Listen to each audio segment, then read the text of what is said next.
Centering justice. Rod Wallace. We amplified. Check it. As we open up our minds, we speak into existence. This world where we can manifest peace and deliverance, resistance, strategy, self in the family, blocks and communities, change the world gradually. Let's make a place where the currency is grace and the word is pace. There's many urgencies to face. Process and policy, we here to solve the riddle, cause freedom and equality need justice in the middle. Yeah, we center justice, yeah, we center justice to give the youth a chance to live with substance. Yeah, here we go, we here to grow, let them know, we center justice, yeah, we center justice. You don't need much to give with abundance. I believe, true indeed, we plant to see, yeah, we center justice, yeah, we center justice to give the youth a chance to live with substance. Yeah, here we go, we here to grow, Hey, Reverend Mitchell. Hey, Tammy Jones. What up, though? What up, though? Oh, yeah. Detroit is in the house on Centering Justice today. So what up, though, is absolutely appropriate. Good afternoon, everybody. Thanks so much for joining this episode of Centering Justice, a podcast by New about transforming the future. Each episode, we're exploring how we dismantle harmful extractive systems in ourselves and in our work, and really begin to prefigure a more just, loving, and thriving society. For those of you that don't know me, I'm Yodit Mesfin Johnson, your host. And all season long, we've been going deep on deep democracy, which is a transformative method and set of principles for going deeper in dialogue with each other. And at its core, deep democracy really invites the wisdom of all, with a particular focus on and attention on voices, perspectives, and experiences that are often pushed to the margins. And that aligns with the mission of Centering Justice to amplify those voices, to put those margins at the center of how we design our work and how we respond to what's happening around us. And today, we are here and joined by a really beautiful array of sisters who I've had the delight to know and want to dive in at really building on inspiration from last episode that featured Donna Givens-Davidson, where we talked about as representatives of the 92% of Black women who showed up on November 5th and voted, the sense of betrayal that we've been holding. Donna and I talked about her op-ed in the Free Press, that betrayal wasn't just political. For many of us, it felt personal.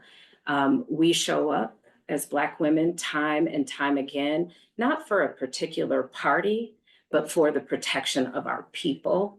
And this one hit hard. It hit really hard, particularly because we knew and we told as many folk as would listen that this choice was going to have harmful reverberations for all of us, and some of us, not just people of color, not just Black women, but all of us.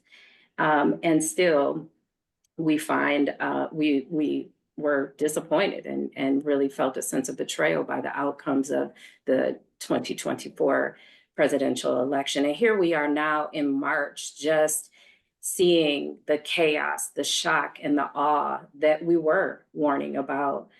But even as democracy fails us, we know that our people still need us. And so today we're shifting the conversation, and we're really holding both the weight of the betrayal, but I know for y'all, like, my responsibility to my people didn't stop, it's still there. I am really delighted. Before we get into it, we're going to do a round of introductions. But, as I was thinking about just this season, I stopped doing New Year's resolutions or even intention setting in January, because how do you plant seeds on frozen ground?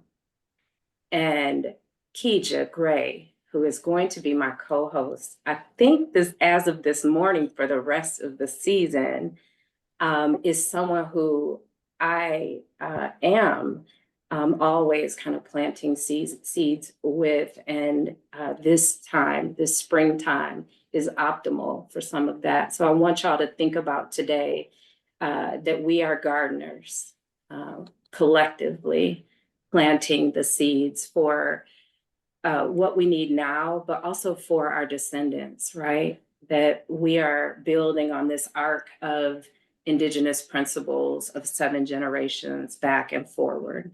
And Kija has been someone who's helped to till the soil of my life. She is a storyteller, a keeper of community, a cultural connector whose work is rooted in gratitude, in belonging, and in restoration. Born and raised in Canada. I don't know how Canada feel about us right now, Keej, but I know they love that you belong to them. But you also belong to us, a longtime East Side Detroiter. And you are joining today, y'all, I'm a little bit jelly, from her ancestral home in Jura, Maine, what we know as St. Vincent and the Grenadines. And she carries the richness of these places, each shaping her understanding of resilience and love and home. Her work explores matrilineal legacies and guiding communities in reconnecting with our land and our traditions and wisdom passed through generations. You can understand why it felt so important to have Kija here with me. There's so much more I could say, but maybe I'll just begin with welcome, sister. I'm so glad you're here. Thank you. I'm so humbled to be here. I'm so humbled, and I just want to say thank you. I want to start with that. I'm entering this space today just remembering to remember that history is not linear. It is seasons and cycles. And so we've been here before, and we've been disappointed before, but we also know what it is to root ourselves in love.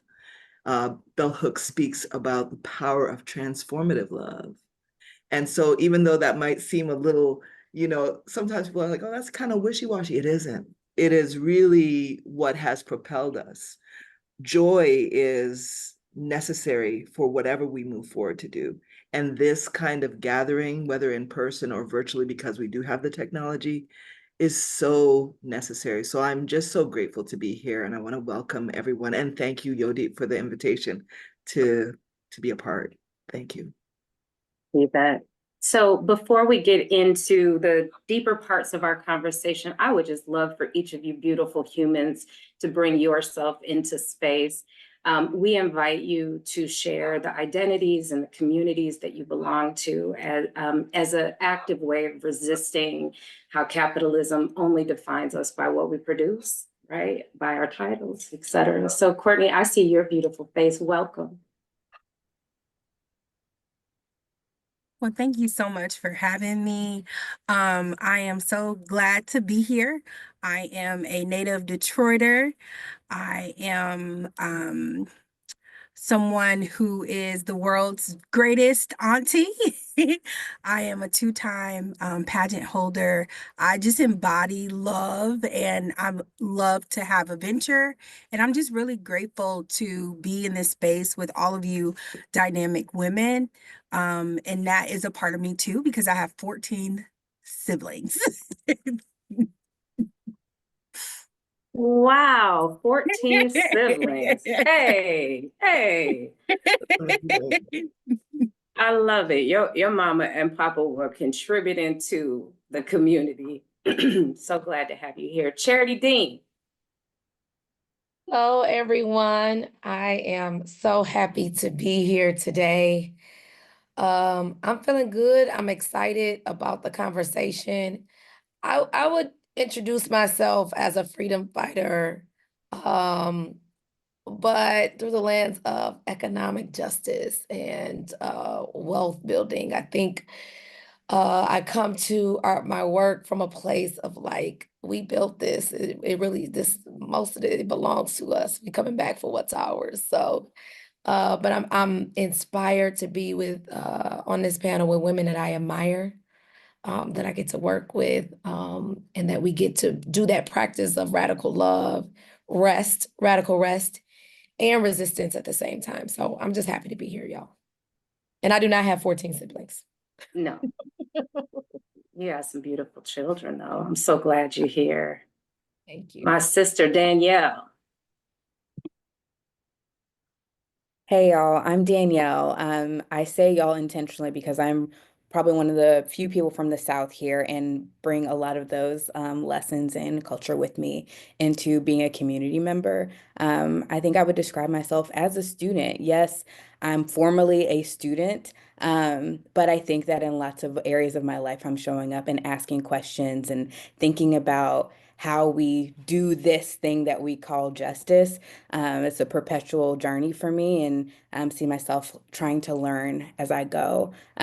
Also, I think that a feeder is important to me. Like food is very important to me, and feeding my friends and feeding the people in my life. I'm consistently searching for the recipes that my aunts will not give me. And so trying It's to a rite of decipher. passage. It's a rite It's of a rite of passage. passage, trying to decipher their WhatsApp messages to understand what they mean by handful. That's part of my journey as well. And so trying to feed the people around me feels important.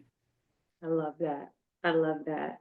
And I mentioned at the onset, a friend, a thought leader, I would say, and a return guest from last time. Good morning, Donna Gibbons Davidson. Good morning.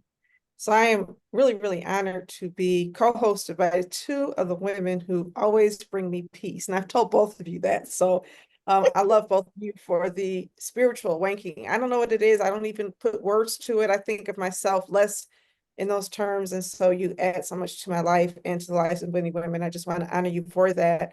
I am a womanist, right? I really love women. I love being a woman.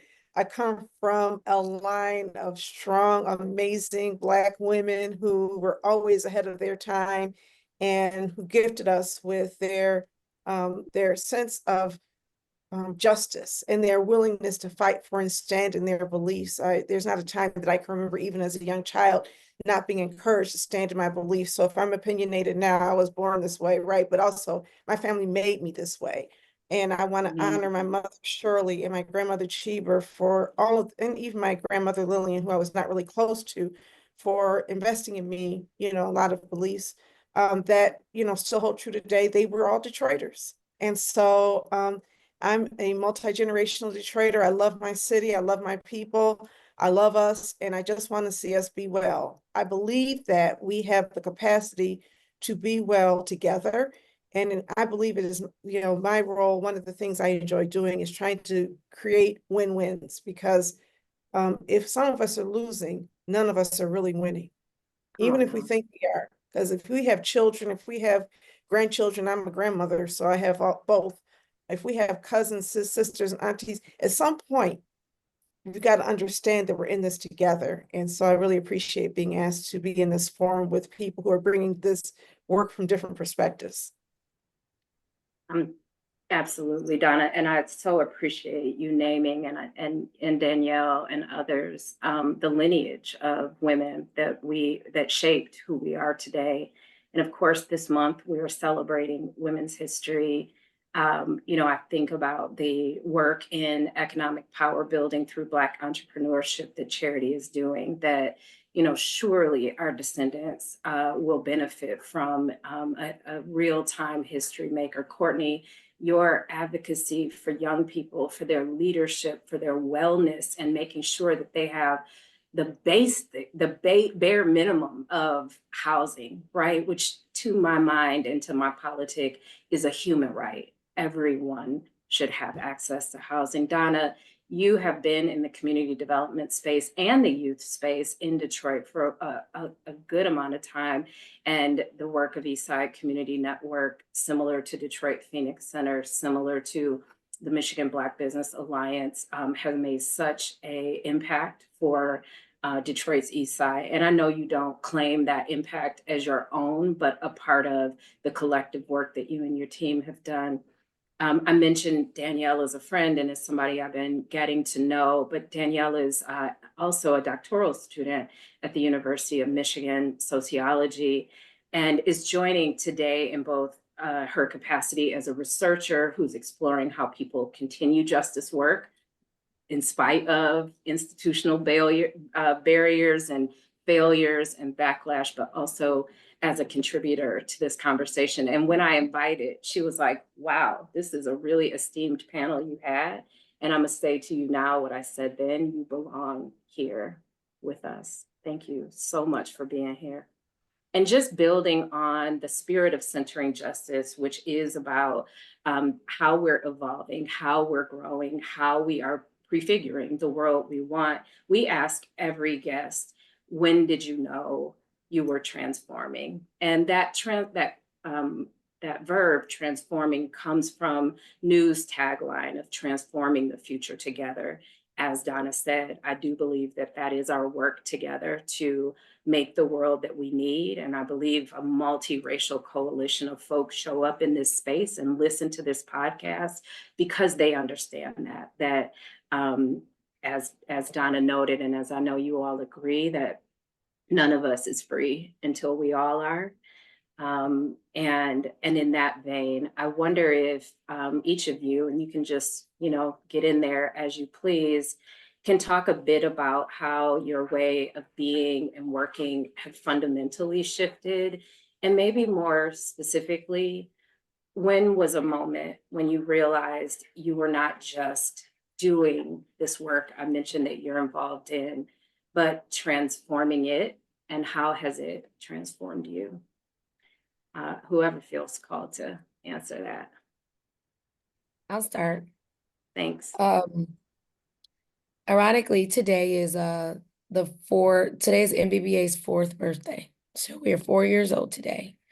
And I would say that it wasn't when we started the organization, but it was when we began to get into policy work. One thing that I've always known is that when you are a change maker, or you're attempting to make change, so long as you're okay with everything as it is, everyone is okay. Whenever you try to disrupt systems in a way that folks aren't used to, all of a sudden you see things so differently. And so for me, I would say I knew that I wasn't just doing the work. We weren't just like helping Black businesses through our programs. But it's when we started engaging and having conversations with policy leaders about the decisions that were being made. And we felt resistance, and it required courage and bravery. And that's when I knew that this was deeper than programmatic work. We are shifting the atmosphere. We are shifting the ways in which people are looking at entrepreneurship as a path of resistance for coming back for what we are owed in this country, the pay we did not get. And so it has been the policy thing that's really shifted. And so as a result, it shifted how I lead and caused me to lean more into fearlessness and courage. That's so powerful. One of the things I've been working on at New for a number of years is similarly just noticing the ways in which nonprofits, New is a place-based intermediary. Our clients are other nonprofits. And you start after you've been in the game for a minute to see the ways in which nonprofits are incentivized to work downstream, right? And then the ways in which we villainize or scrutinize their work, their impact, their outcomes, right? Whatever the language might be. But the reality is that the nonprofit sector exists because of structural racism and other forms of oppression.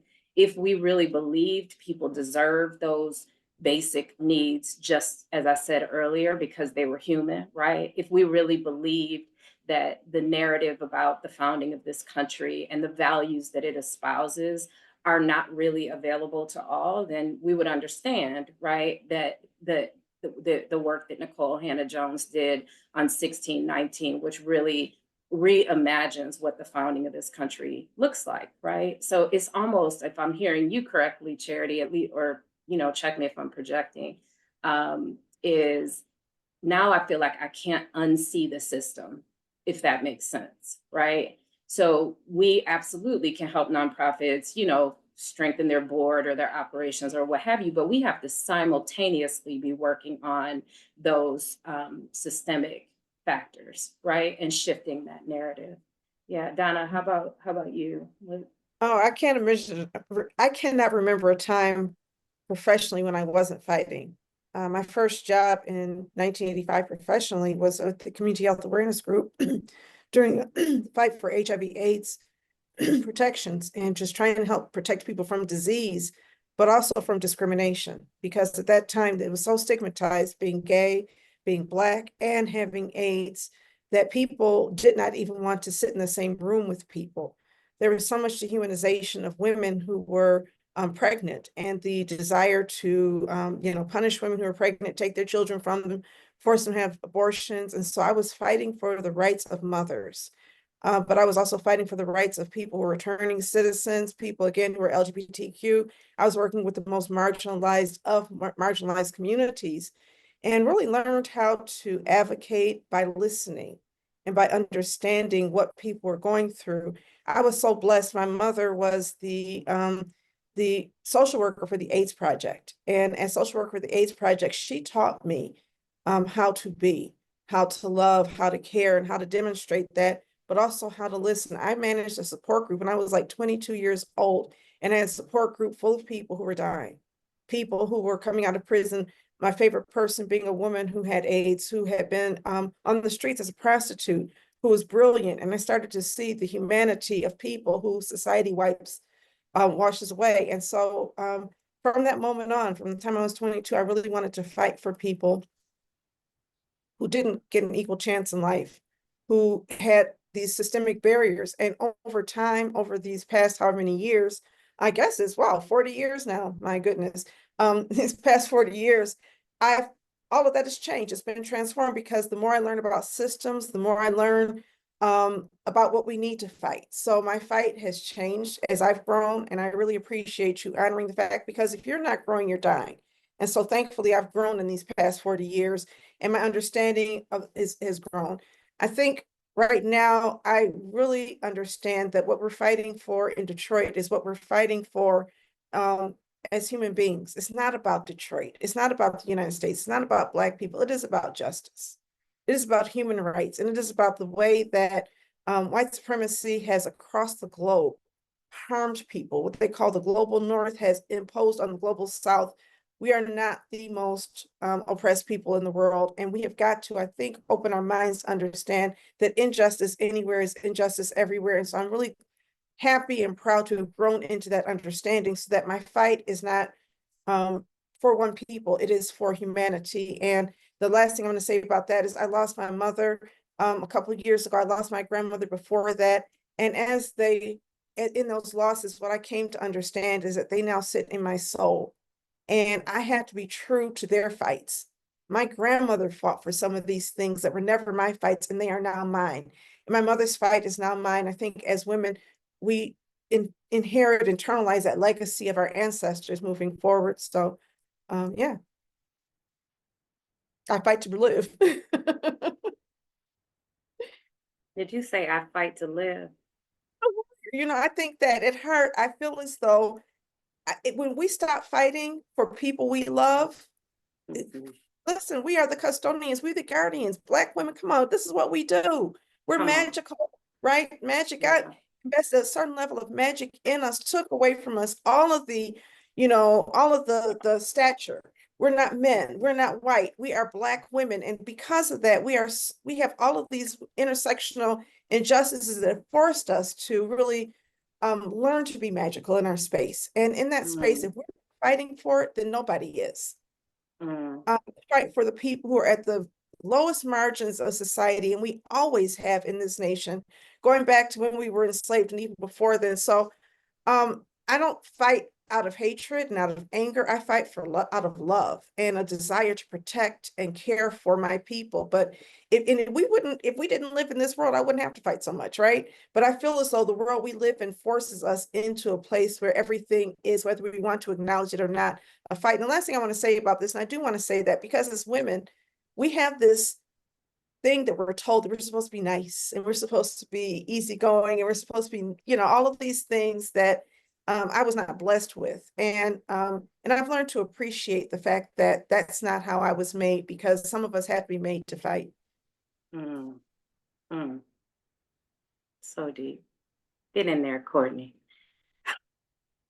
I love this so much. And I would certainly echo everything that Charity said and what Donna said. But the moment for me when I realized that, we weren't just doing the work, we were transforming a system, is when we began to be very intentional about bringing those who were closest to the problems to solving the solutions and seeing that in a very tangible way. So for 2 years, the city of Detroit was trying to get this youth homelessness demonstration grant that would bring thousands of dollars into the city to literally rework our system. And for 2 years, they were denied the grant because they did not have young people at the table. And so they reached out to us at the Detroit Phoenix Center and say, hey, you're doing this coalition work, this youth power building work. Can you all come to the table and to show us and to help us to lean in and show us how it's done? So we get the young people to the table. We're compensating them at levels that they deserve. We're making sure that they're involved in every piece of the application process from inception. We're not just giving them a high chair, that they have real decision-making power in the process of submitting the application. So we submit the application, and the city of Detroit was awarded $5.7 million to end, to prevent, and to address youth homelessness. And then those young people were brought on as consultants on this project. And for 3 years, right, they've been leading this work. This has been a youth-led, youth-centered work. And so there has been some resistance because of ageism, right? There's been some resistance because in the nonprofit sector, we've been trained to believe that people are just recipients of aid and that they could not possibly be those that also transform systems, right? And so we've been able to transform that narrative that our young people are also agents of change. They have agency. They deserve seats at the table. And so that was a moment for me when I knew that we had to change the way that we do the work, which means that I had to step away from the table. So when there was an opportunity for me to co-chair the city's youth committee on youth homelessness, I said, no, let me step away. Can we get a young person to co-chair this committee to drive this work? And so ever since then, we've been seeing a lot of changes for the first time in history. Detroit young people have voting power on the Detroit COC. They're changing policies. We went to go advocate on the Hill. And the moment that we left Senator Gary Peters' office, we got an email from one of their staff members saying he just signed on, co-sponsored the Homeless Youth and Runaway Trafficking Prevention Act. So just really seeing when we put those who are most impacted by systems in positions of power, like literally share and build power together, that's when we are transforming a system. Look, go on and preach today, baby. Go on. So much that you said there. What one of the jewels you dropped that I think is so important and could potentially, Danielle, be a bridge even to your work and how you're thinking about this is I see many of you, and this is certainly important to me, what you named, Courtney, of organizing principle 101, nothing for us without us, right?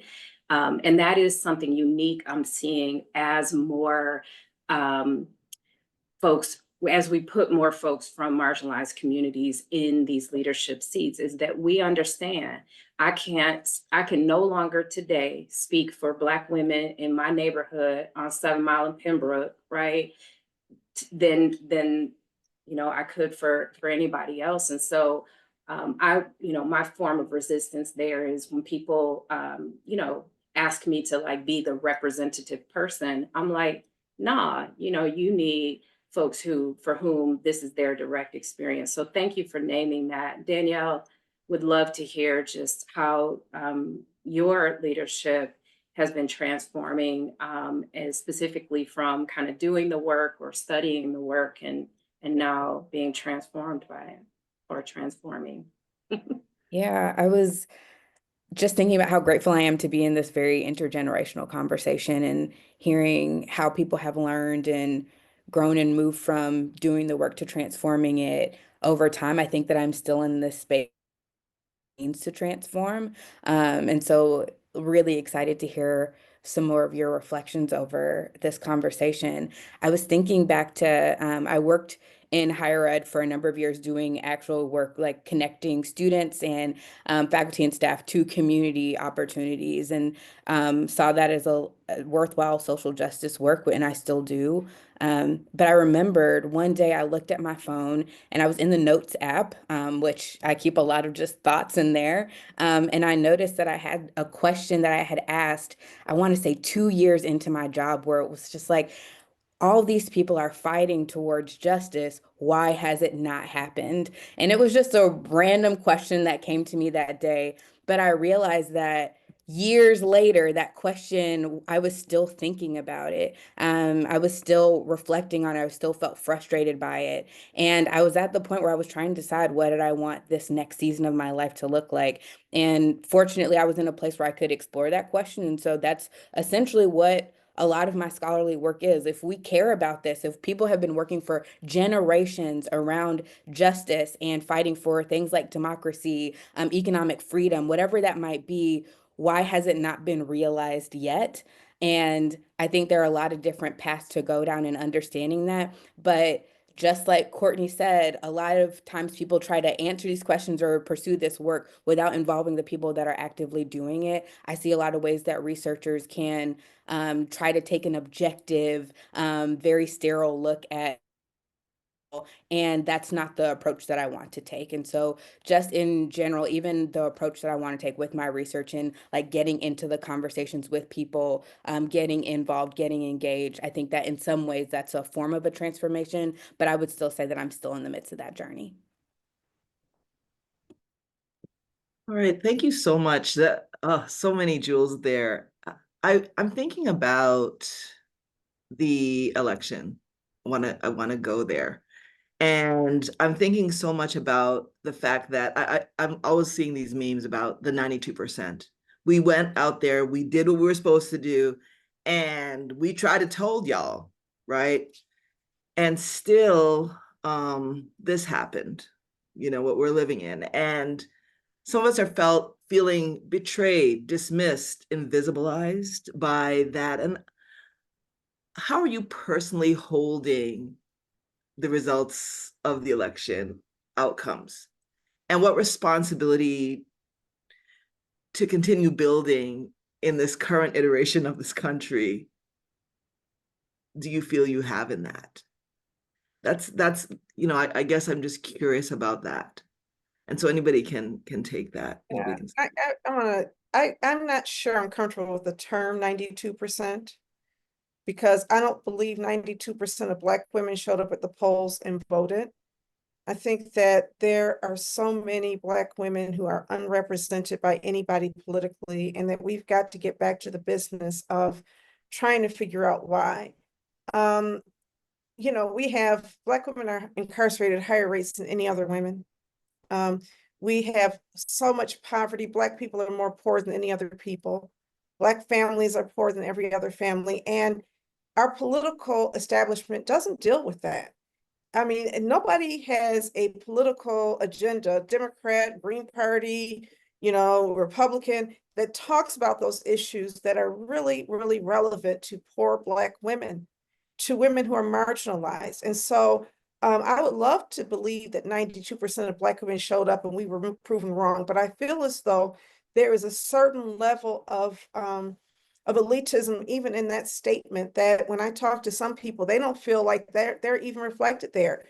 It's made me understand a couple of things. Number one, that our responsibility to democracy is different than our responsibility to the Democratic Party. Those are not one and the same. And democracy is really about giving power to the people. When you look at the most effective change agents, Black women in history, they were not associated with any political party. They were associated with their fight for justice. And I think we got to get back to that. The more that we do a better job as leaders, all of us here, and I really love the women here, as leaders, the more we do a better job of organizing, representing, and supporting the people in our own communities, the more effectively we're going to show up in a political system, the prouder we're going to be. And today I'm really proud to announce, as soon as we're done here, we're launching a podcast, the Black Detroit Democracy Podcast, with the intent of raising those issues and bringing our people to the table. Let's get out of this bipartisan talk that really has nothing to do with our justice issues. And let's get into some talk about representing our own. So I'm not discouraged anymore. I was really discouraged, and now I'm encouraged to understand that the fight is different and we are called upon to lead in this moment. Thank you, Donna. I think you're so right. Just thinking about the nuances of that, and I guess I stand corrected. I think we also have to be mindful so much about what comes across our feed. I've had to unplug and question and reassess what I get in terms of information. So yeah, thanks for sharing that. Our fight does belong right where we are, with those who we are in community with. So yeah. Anyone else? What is the future that you're building towards? I guess that's also Charity. Yeah, I really loved what Donna said, because for us, so there's a couple things that I take away from the election and what I'm looking toward the future. One thing is the common thing that this is a moment in time. This is a moment in time. It is not the end of the world. It is a moment in time. And there have been many devastating moments in our history. And so for those of us who are courageous, someone said to me once, you can ask God for courage. He will give you opportunities for courage. And so this is opportunities to practice the fearlessness and the courage that we say, is opportunity to really also lean into, like, do we believe what we say we believe? A lot of times, and it's not just that with the election, it's the corporations announcements that demonstrate that we have a false sense of security for folks that they never got it in the first place. And so I am with Donna all day about our path forward is not linked to a party. It's not linked to a corporation deciding to do DEI or not do DEI. It is going to, it has always been us. We freed ourselves. It will be us. It will be our commitment to us. And we still get to hold these folks accountable to how they treat us. So when I think about, even if I think about political party, I was on a conversation yesterday with, we're doing engaging some lobbying as an organization. And like, these are two issues we care about. I care about small business and racial equity, Black business. But if it's a racial equity issue, I care about it. Small business, I care about it. And then I said this, and there was a big group of people. I was like, not one party has gotten either of them right. Let me be clear. I need to say that. I need you to hear me say that. Nobody ain't got it right. So look at this opportunity for everybody who prove to see who actually cares about both of these issues. And so there is, sometimes I think it was easy for us to be loyal, or because we do so much work every day. Sometimes, well, I don't want to fight all the time. Like, they got us, let me go do this. And they don't, it's us. It will always be us. So that's kind of my thing, which is that no one owns this. It's on us. And I still get to hold you accountable for how you treat us, because like, we live in this world, and I will participate in this democracy. And so I'm going to hold both of you accountable to what you're doing to my people and our future. Thank you. Thanks for sharing that. I think what you're saying is it just spot on, just because, the fight is there, but we have always had each other. We have always been doing the work, even when it's almost in our nature, right? To do what we've always done, to show up. I think for me, I'm thinking about the fighting, us having to fight, but also figuring out how we do that and rest and be kind to ourselves in this work while we're doing it. So thank you. Anyone else? Courtney? My first initial thought was like, we just got work to do. Like, we got work to do.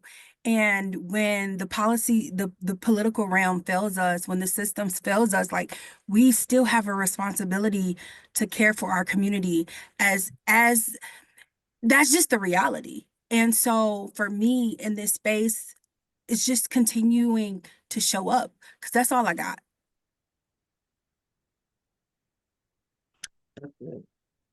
Thank you. Yeah, that is we all we got, right? We say Yes. that we all we got, but I think we've also talked about, I guess I'm always thinking, was I foolish to believe in this dream of equity, or that we could, like Rodney King once said, can't we all get along? Was I foolish to believe that? Or have we been doing the work that we needed to do? Did we abandon ourselves? That's a thought that's come up for me, but we're always showing up. Danielle?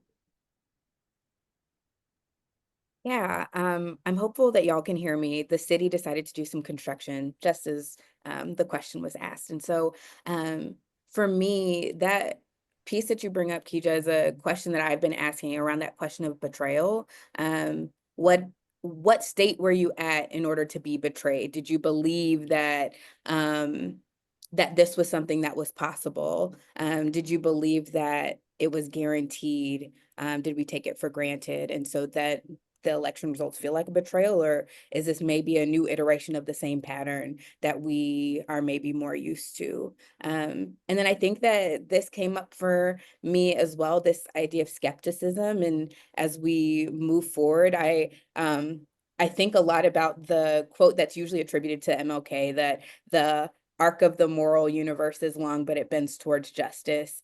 And the days after the election, I was just like, why do we still believe this? I just don't know that this is something that I feel hopeful or confident in. And I think that skepticism is driving me. It's making me think, okay, well, what is actually needed?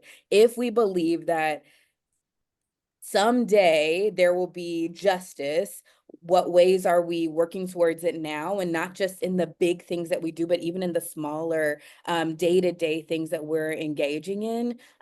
What does it look like? And also, have we done any imagining about what that future looks like? I'm sure that we will continue talking about it, but if we're seeing the justice that we're talking about, the future we're working towards as like just living good lives, or us having that for our people, then we're not going to realize true and full justice. It's just not going to happen. And so thinking about what we're envisioning and what we're imagining now, I think is it's an important space for us to be in right now.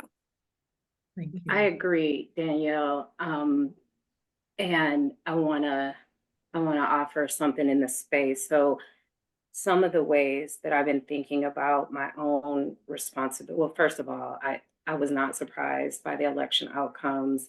I'm also not somebody that believes just because Black faces are in high spaces, as Ruha tells us, that they warrant our automatic support or backing. I had real issues personally, I don't speak for New, with the funding of genocide in Palestine by our government and the complicity and failure. I was just watching this morning Ta-Nehisi Coates talking about what it felt like to be at the Democratic National Convention and see Palestinian people and voices locked out of that space. There is no future I belong to where that would happen. And I understand that our national and political leaders are caught up in the same kinds of systems that I'm caught up in at the local level. And so one of the ways I've been thinking about the future I'm building towards is that it's no longer tinkering in systems that are working as they were intended, which is against the majority of people. I'm also not somebody who, Donna, I appreciate what you said about what do we mean when we say the 92%. I had a hard time seeing myself in the 92%, at least in terms of this, like, okay, and we did our part and I'm done. Like my work is never done. I believe that that arc of justice is a circle, and that it is never going to on its own build, arrive at justice. And I believe that in terms of the future I'm building for, because so many of us, at least in present times, have acquiesced to and garnered favor in our proximity to whiteness and in our proximity to elitism, regardless of the constructed identities we hold, right? So it's for us to, the future that I'm building for is one that is rooted in mutuality, that's rooted in regenerative economies, that's rooted in a different relationship to governance and how we govern ourselves, right? Where way more, we don't have this representative democracy, which I think is proven that it doesn't work in that way, but that I'm like envisioning where governance is hyper local and is happening in the park, not in stale city hall buildings, right? Or I'm not racing to a town hall or trying to figure out which email is going to be the one to make my congressperson or make my local official do the thing that keeps, me and my people whole and healthy. And I believe that it is important that we make these systems anemic by no longer complying and participating in them. And I will admit, as somebody who identifies as an abolitionist, that part of our work is to build a bridge for folks who are from where we are to this future we long for, that is a nation governed for and by all. And so my commitment to building towards that future is to be humbly in study and in practice, both looking at the radical imaginations of mostly Black women and femmes, but also other international freedom fighters, right, from many walks of life. And the final thing I'll say is something I repeat often. So for those of you who come to Centric Justice and listen all the time, I apologize for being a broken record, but Keisha, this is something you all and you and I have talked about, and that is that each of us, regardless of these constructed identities, have within us a pre-colonial, pre-capitalistic way of being in relationship with each other.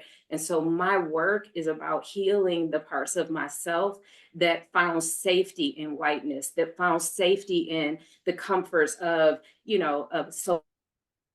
middle class, right? That the parts of me that didn't feel like I was enough if I wasn't chasing hyper productivity or the next big job or the next big opportunity. So giving myself grace in that, and also returning to the land, Keisha, returning to those places where God planted me in my mother's womb with a pure intention on my life that I would thrive.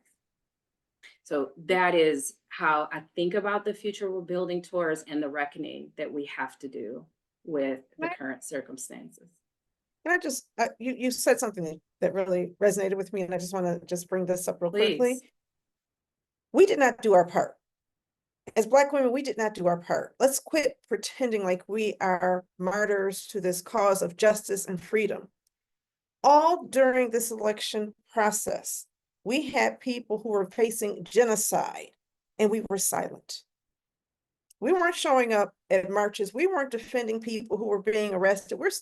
There's a person who is right now detained for actually having a voice. And, my association with Columbia makes me ashamed of this, because this is a professor at Columbia.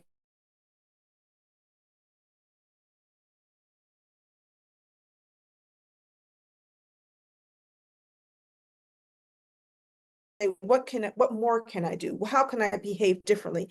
I'm not saying that we're responsible for fighting for people in every situation, but I am saying that for us to act like we did everything for Palestinian people and therefore they owed us loyalty to vote for Kamala Harris is insulting to justice.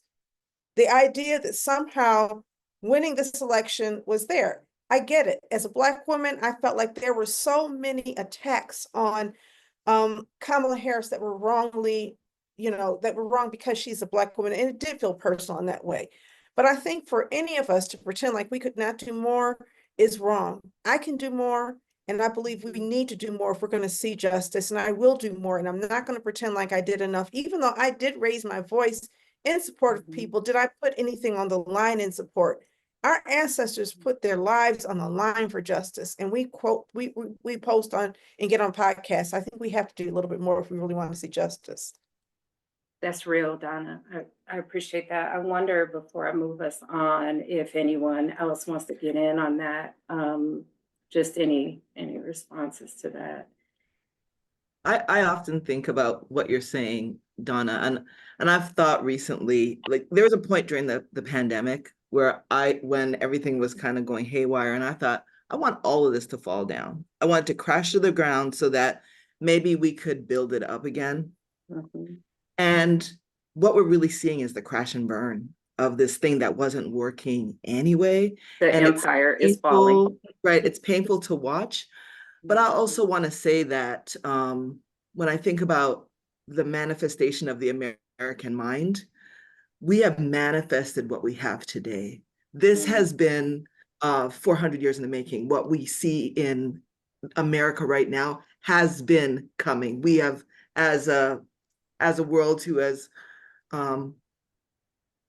celebrated capitalism unchecked, has sat by and watched our people struggle for basic needs. We've manifested this. And so now we're kind of watching it come to pass. And that is as difficult as that is. And I agree with you, Donna. There's more work to be done, but we can't work on something that was already broken, that was never intended to include or support or love us. It just wasn't designed for that. So it must fall.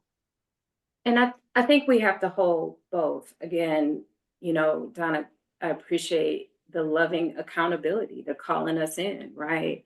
My vote for Kamala Harris was harm reduction, period, right? And not for myself, because the truth is that I'm gonna be okay, right? But there are a lot of folks, and that's who I'm thinking about today. If Medicaid falters, if the Department of Education, falls, it brings to mind when I was choosing to take my child to a school of choice, right? And you could see where families with privilege could do that. What always messed with me was that what remained in the district I left was the families who weren't afforded that opportunity to leave, right? And I think about that even with this, latest round of we got to leave America. Well, who do we leave here, right? If we choose to do that, again, through this analysis of privilege. But one more thing that I'm reckoning with, as long as we putting all the shit on the table, is our complicity in the erasure of Indigenous and Native people here. And the fact that we have yet to reckon with our role, even though we didn't choose to be here, kidnapped, trafficked, chattel slavery, in our pursuit of the quote unquote American dream, we too are settlers, right? And often when we claim Detroit as our own, which I do all the time, all day long, right? Detroit is a Black city. It was not always a Black city, right?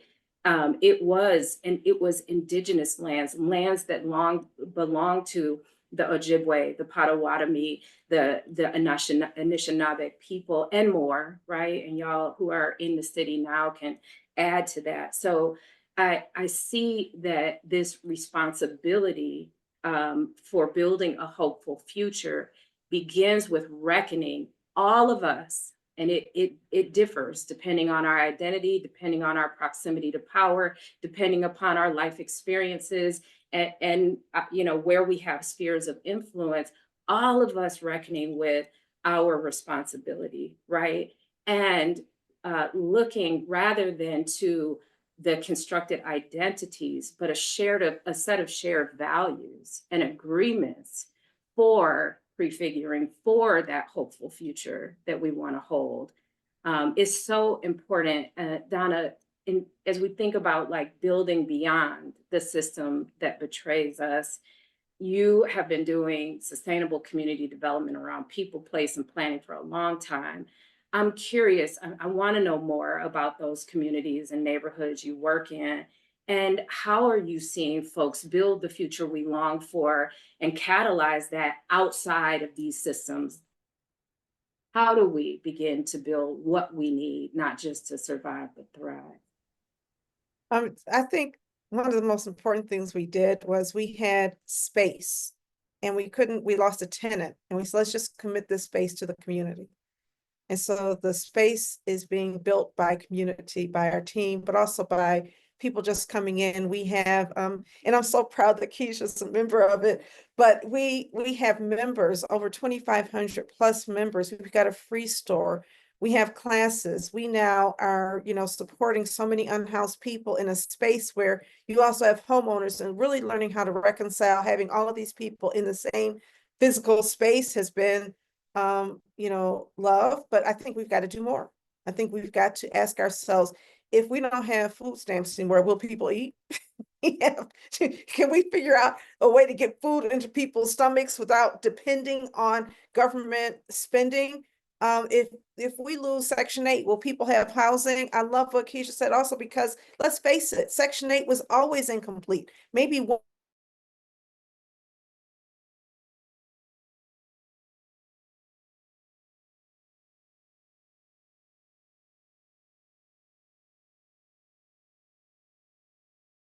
how can we make sure people have these things within our power? What do we have power of? Do we have people who have housing that we can, enlist in as boarding homes? Can we create shared living experiences so that people who are at risk of losing their houses because they can't afford the bills can bring other people in? I just think we have to Are think we going to creatively. open our middle and upper class homes to our neighbors to provide shelter, or are we going to keep relying on these systems to take care of them? Yes, because when our people came here, none of these systems existed, right? My people were here in 1917. We didn't have Medicaid. We didn't have Section 8 public housing. We had none of that. We had boarding homes and people doubling up when all of those things, and it's happening informally. But I think the more that we can we actually changed our mission statement. We develop people, places, and plans for sustainable neighborhood growth on Detroit's East Side. And it's now East Side Community Network works with residents to promote justice, cultivate communities of care, and implement projects that drive sustainable development on Detroit's East Side. But we work with the residents to create these things. Courtney, I hear you. And so we are working with residents at the forefront of the movement. And the more we bring residents together into leadership roles, into informal gatherings, you don't just come here for meetings, you come here just to hang out. Because we want to create a public square that is privately or not, independently owned, not of the government. And we don't receive a dollar from the city of Detroit. They don't love me like that for this space, but we do it anyway. And I think more of us can do more of that, taking resources that we have and figuring out how do we redeploy them, and how do we get our neighbors to redeploy their resources. The final thing I want to say about this community is it is not a poor community. It is a community that has poor people in it. I love the East Side Detroit. We have people with master's degrees and PhDs living next to people who don't. Okay. We sometimes simplify complex situations. We have a range of talents and gifts, and our ability to unleash those talents, gifts, degrees, people without degrees, and bring people together so that we're all using our gifts to uplift each other. That's how you get to sustainability and to inclusive social well-being, which is our ultimate goal. Keej, so I applied kind of a framework. Somebody asked, how do we retrain people to have a more communal mindset? And a personal and professional framework I use. I mentioned a part of it, reckoning. Donna, you're surfacing remembering, right? I grew up when rent parties was a thing. There was nobody else to pay your rent. Our neighbors had rent parties and they shared their resources. And Keisha just made me think about conversations we've had when Donna said our neighborhood isn't poor. There are poor people that live here. You remember we talked about when I got back from Ethiopia, a reframing on poor, because what we're really talking about is that they don't have financial resources. They are far from poor of spirit pour of joy. Get in there, Keej, because this is Well, your I see ministry. that my This is your sister is ministry. actually in the chat, and she says, poor people. It really depends on our currency, right? There we go. Talk about what is our currency. So I remember just having to decolonize my thinking about that, right? What does it mean to be poor? Because when we elevate money only, we're not looking at the possibilities. So where I am in St. Vincent, I always have to shout out Allie, who is my best girlfriend who I stay with. It is impossible for me to be here without the love and care of that community. We need to have currency of care, right? I encourage people, if you don't know your neighbors on your block, know them. Go and find out who they are. Be invested in that. If you're working 40 hours a week, cut it down to 30 and spend that other 10 in community with people. I go to Toronto as often as I can to just go to take my aunt to the laundromat. And we sit at the laundromat. That is the best time ever, right? Why? Because we're planting seeds of care. And so I see that Sharice has asked, how do we retrain ourselves? We retrain ourselves just like yoga. It's a practice. It is a practice that we do every single day, whether we realize it or not. We do it. We revisit, we connect, we humanly connect. So that might just mean having a tunk party at your house. And that might seem simple, but I'll tell you, you're modeling for children in your community right now how to be in community when you do that. You know, Saturday nights were that. My kids watched that. That's currency. That is an investment. I speak about my mom often because when she was here on the planet, she was the master at relationships. And I tell you, she sowed seeds that I am literally walking around and plucking the flowers of still. I am reaping, especially here in this country. There's no place that I go where people don't know of her work. And so if we're going to have a future, while we're pulling and harvesting, we must be planting so that those that come after us will have something to eat from. And I'm talking about a garden in both literal and figurative sense. That's currency. And so I could go on forever, but an economy of care starts right where we are right now. And Eastside Community Center, it feels like that. I go there to ballroom, I go to the hustle, but most of all, I go there to connect with people because this is the thing that kind of separates us. We're here when we really need to be here. Right. And so I like I said, I could go on all day, but I have a question for you, Charity, or thinking. Your work at the Michigan Black Business Alliance is about Black economic power. So we're talking about my kind of currency, but I also realize that having money it means we have to do that. How do we move from political dependence to economic interdependence? And what strategies are MBBA using to build economic ecosystems where Black businesses can thrive even when policies fail us? So lots of things. The first thing I'll say, just to the currency conversation, and I put it in the chat, but that reframing is still important in entrepreneurship. One of our core values, and Yodit knows because she walked us through this as an organization, is that we fearlessly operate from a place of abundance and not scarcity. And so that's a core value for us as an organization, but it's one that we invite our members to also share as they are entrepreneurs. That like, you don't actually, chasing the money oftentimes is fruitless. You need the money for the thing, but the money is for the thing. It's actually not money.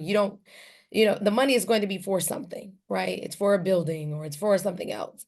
But what I'll say about this idea of dependence and economic interdependence is, we talk about shopping Black and supporting Black business.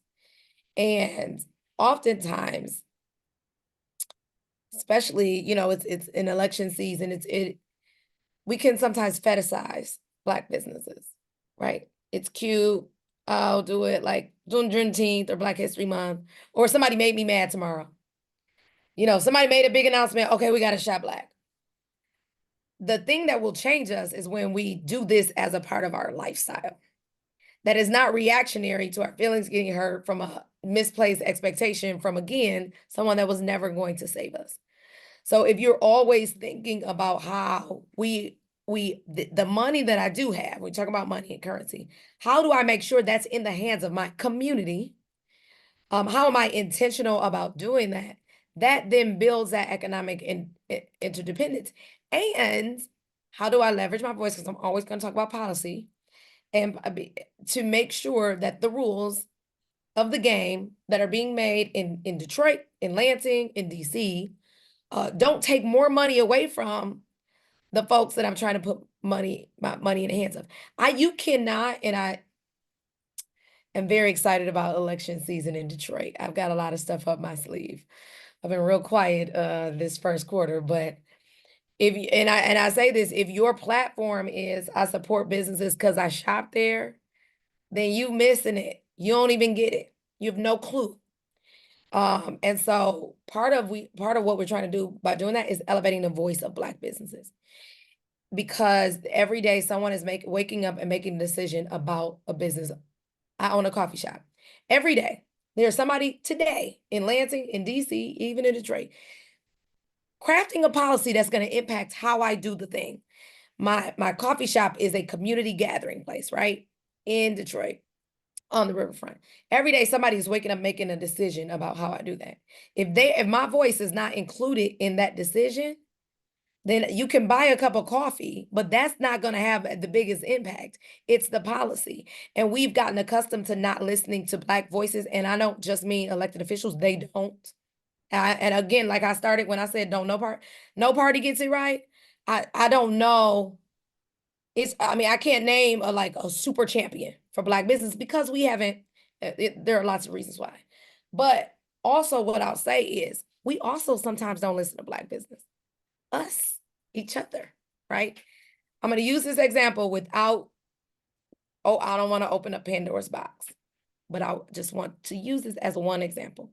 And I'm not talking about this corporation in any way in support of or against, but I just need to use this example. Target makes an announcement that they are rolling back some of their programs. The announcement, we see all the headlines. Immediately, we begin to say, now we mad, so I'm not going there no more, right? For better or for worse, right?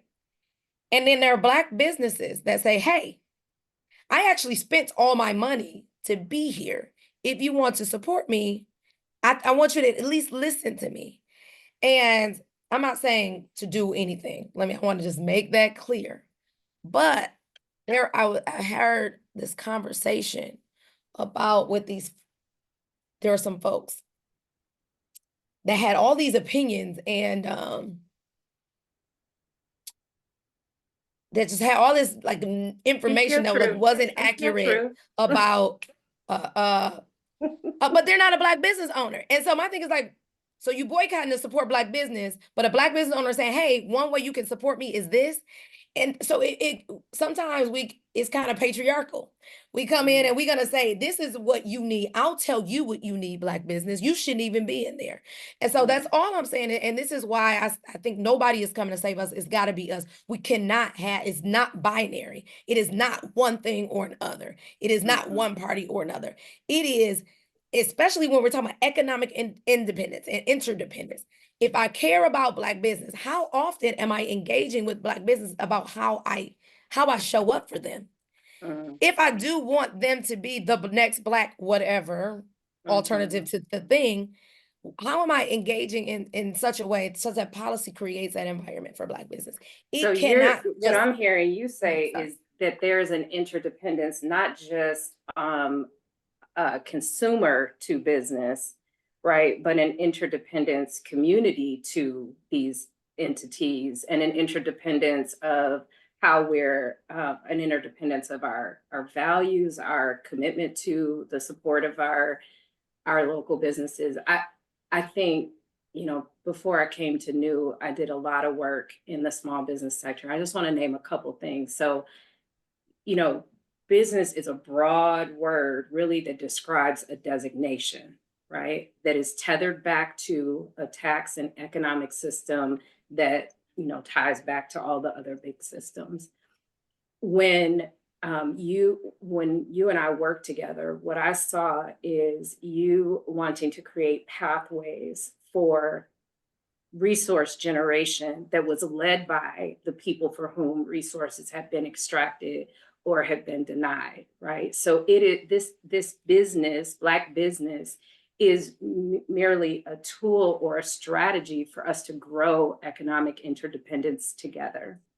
And what I'm hearing you in this last piece talk about is how, and I do think this is an important part of thinking about our interdependence and prefiguring our future, is how are we simultaneously healing from the harms of systems that then, when our nervous systems are activated, our amygdala is activated, we get really myopic in our thinking, right? So it's binary, as you notice, it's reactive, right? It's and that those reactions are valid. I mean, the truth is that we have been locked out of opportunity across the board. But I don't know that I always see us thinking about entrepreneurship or business beyond the shiny stuff, but as a strategy to pour resources back into our community. When Donna is saying, our alternative forms of care. And Courtney, I'm coming your way because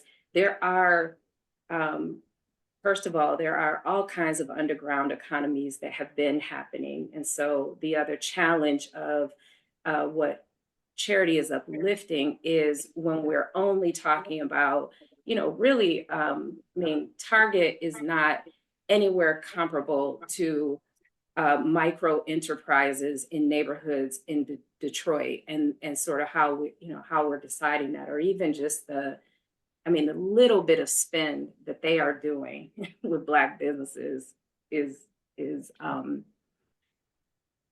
it can really distract our focus, right? And what Donna and I talked about last episode was, I think a lot of people heard Tabitha Brown, for example, saying, hold on a second, the boycotting of today is different than the boycotting of the civil rights movement, because during the civil rights movement, we were trying to get access. We were trying to assimilate. That's largely what that movement was about. Give us access into these systems you've denied. See our humanity. Today, right, we're in those systems. So she's saying to us, hold on, if you pull out a Target, you are going to adversely impact my business. Now, ideologically, my question had nothing to do with Tabitha.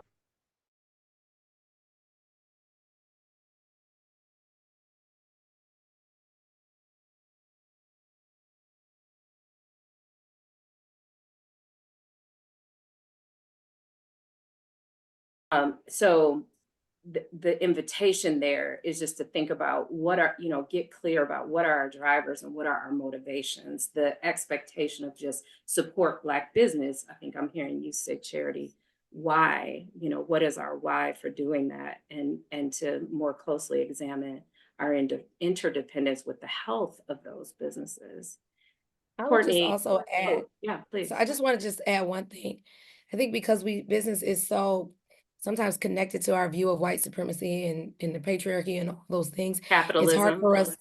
Yeah, so it's hard for us to look at it in the same lens that we look at anything else. But just like anything else needs that multifaceted community, holistic approach, so does Black business. And when we do that, then there's room for varying approaches. Then there's room for the business to respond to the needs without the government reliance that we just said we want. What is the alternative to the housing crisis or getting people food? We then look at businesses as agents of social change through that community lens, as opposed to just being another agent of capitalism. So that's what I'll.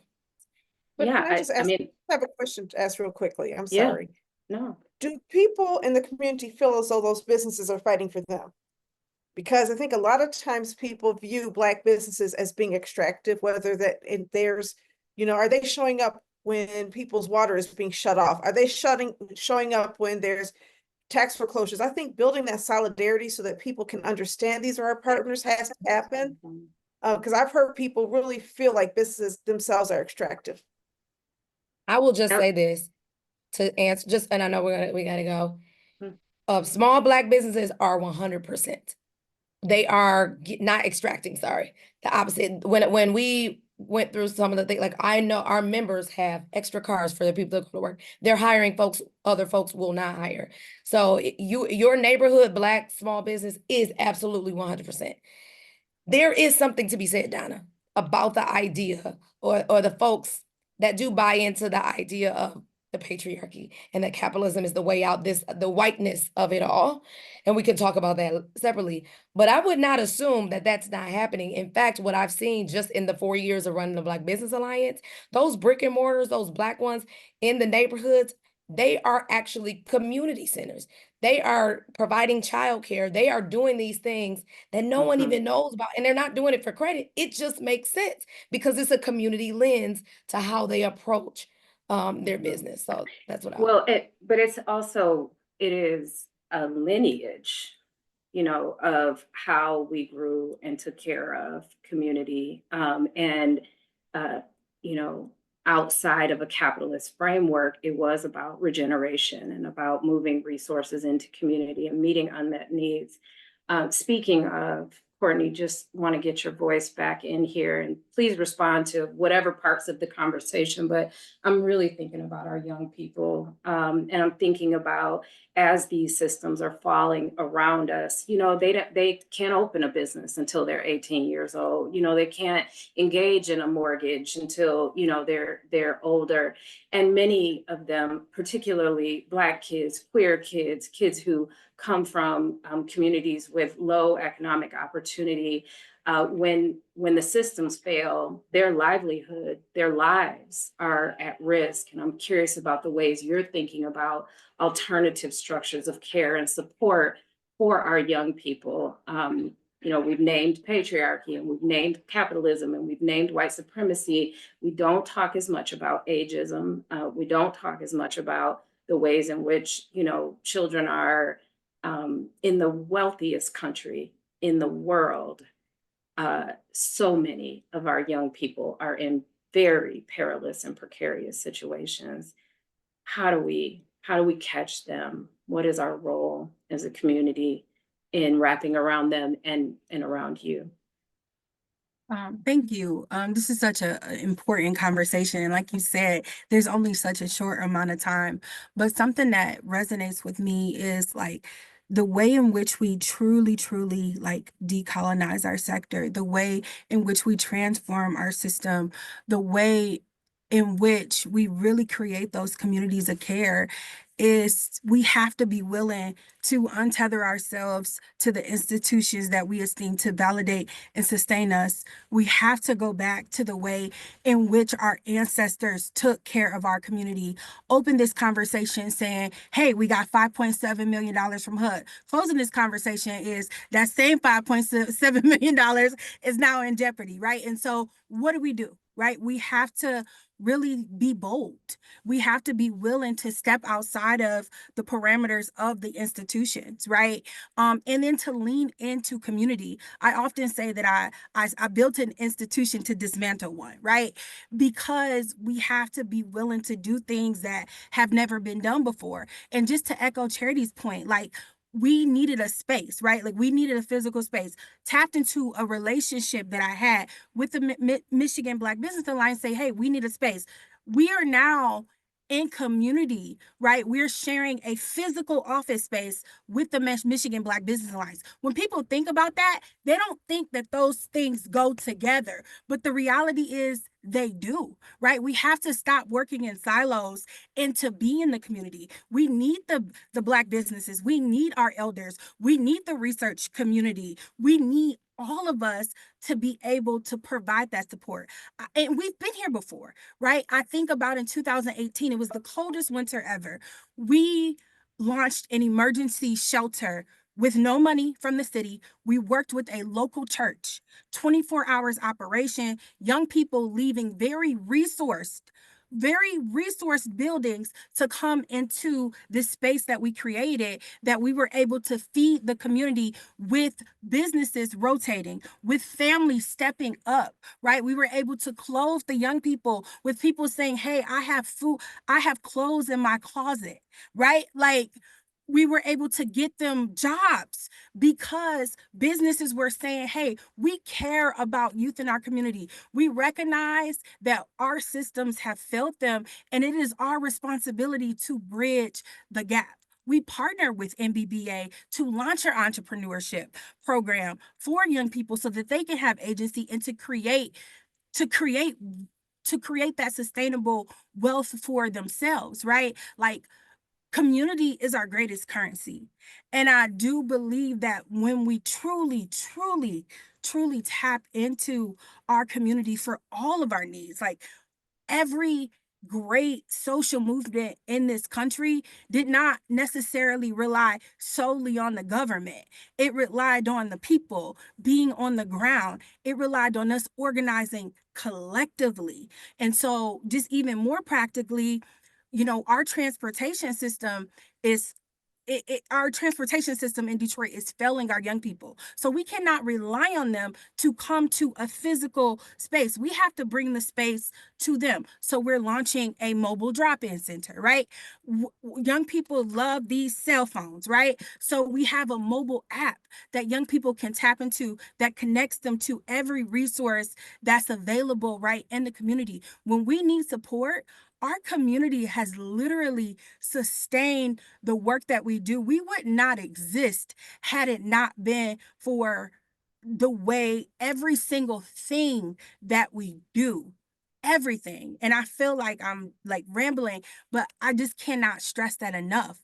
Like, just to echo Charity's point, like, nobody is coming to save us.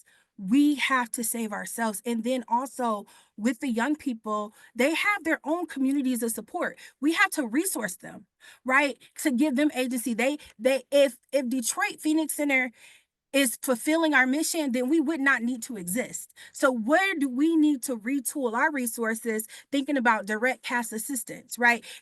Putting money in the hands of those so they can have agency over their own needs, right? And so I'm just really thinking about, like, pooling all of our resources together so that we really can sustain our own communities, because you all have named it. It has happened before we had these social systems that were never designed to support us, but to make us dependent on them in the first place.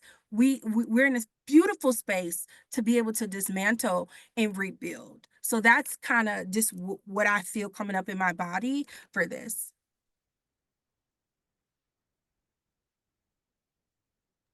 You're on mute, Keish. Yeah, sorry. Thank you. Thank you. Oh my gosh, so much. We're gonna start to wrap, and I just want to invite you to for us to center ourselves, because we know that we need rest in all of the work that we're doing, not just physical rest, it's emotional rest, right? And I just want to invite you to, number one, just breathe through that. And just to think about ways that as you do the work, that you will invite yourself, number one, to give yourself grace. And number two, to model for others what radical rest looks like. So what will that look like for you as we move forward, as we close? What will that look like for you, Donna? Wow. More solidarity, more spending time listening to each other. Every time we have these conversations, I'm so uplifted, especially when they're intergenerational conversations. It's so great to see young people like Courtney doing the work. I think that with Charity, she comes from a completely different angle than we do. And so, like, there's a tension when you're working in community, trying to help people who are struggling to survive in so many ways, and trying to help businesses, even though sometimes those are the same people. And so I think it's really through the engaging in those tensions that the good ideas come forward. And it's going to take all of us working together. So I don't know, that's what it means for me. And I We had a meeting not too long ago. We all came together and it was really, really spiritual and great. And I think we just need to keep doing that. Thank you. Danielle, I'd like to ask you, what does that radical rest mean for you? Yeah, I think that what came up for me is that rest has to include grieving. Um, Courtney, when you said nobody is coming to save us, I felt that in my gut. I'm sure that other people did too. That's something to grieve. That's not something to just like um kind of stand in and think that we're being strong and that that's our reaction to this. That requires grief because the things that have been promised to a lot of people, and I think to some folks that benefit from a white power structure and capitalism, that those promises are not met, that they lead to destruction. And so I think that recognizing that means that we have to grieve what had been promised to other people, sometimes to us, that that's not actually what's going to bring us freedom. That's not what's going to bring us true liberation. And that's something to, like I said, that's something to grieve. And I think I'm still figuring out what do those grieving processes look like? Sometimes it's talking to other people. Sometimes it's actually crying, and that's all right. Thinking about the things that I was promised, what life would look like for me at this time. That's not what it looks like. And that's not what it looks like for a lot of people. And so I think that some of it is like feeling the emotions in my body. Sometimes it means sitting in that. Sometimes it means like being angry and giving myself space to feel that. But then I think that in a lot of ways, it's like experiencing being alive is another way to experience the rest that I think that grief requires. It's going outside, it's being in nature, it's doing communal things with people and seeing that as rest as well. And that's something that I think it requires of us if we're going to keep going. I'll say this. Donna said in the comments, radical rest is not a framework I can relate to. That resonates with me. But what I can say is I'm trying to be very intentional this year. So I'm gonna say like some practical things that I'm doing. I turn my brain off on Sundays. I've never done this before, which is, is whatever. I had just never done it before. So I'm doing it now. And it has changed my life. It's March and I started in January. The other thing is community with women for whom want nothing from me. So I'm finding myself in spaces and saying yes to invitations where I can just be Charity or I can be Nene. And y'all know who Nene is. She's a vibe. And I did a sabbatical last year. I'm gonna do it every year. So those are the ways that I'm just saying yes to what is radical rest. I don't know if that's radical or it's radical for me. So yeah. It's a good way to wrap up. One offering I want to share with each of you first is gratitude. We knew going into this that this could be a 5-hour podcast. And I also know that there's a million places y'all could be right now. So thank you for being here. One of my muses is Mariam Kaba, who is a prison industrial complex abolitionist. And she says that hope is a discipline. And that, when I think about what you all have cultivated in this moment, I'm feeling hopeful. And also I know that, later, tomorrow, next week, there's going to be some stuff that tries to snatch that hopefulness. So I want folks, our audience, each of you to remember as you are out there fighting, you use those words, fighting, to hold tight to hope.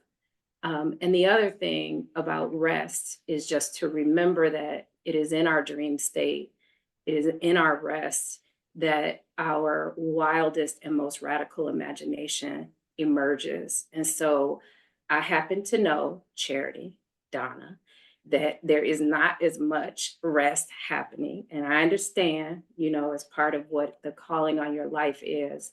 But we have already benefited from your imaginations, Courtney, from your imagination.